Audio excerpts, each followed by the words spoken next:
Wanted ngayon ang isang criminology student matapos itong mamaril ng isang rider sa Caloocan City. Ayon sa investigasyon ng Caloocan Police, agad daw tumakas ang suspect matapos ang krimen.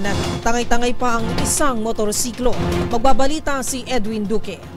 Patuloy na tinutugis ngayon ng Caloocan Police ang isang criminology student na bumaril sa isang online delivery dito sa Caloocan.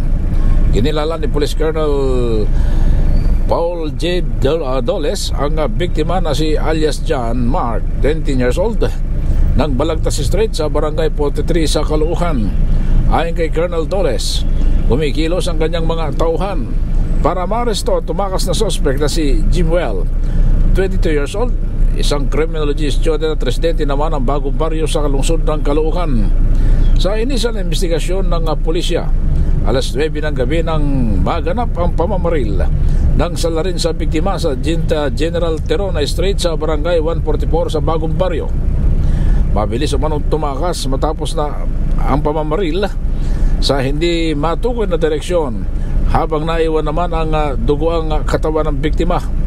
Na-recover ng mga tauhan ng Bagong Baryo Police Substation 5 sa isinagawang follow-up operation sa Aguilar Street sa Barangay 139 sa Bagong Baryo ang isang Yamaha Mio Sportly na tinangay umano ng suspect matapos ang insidente.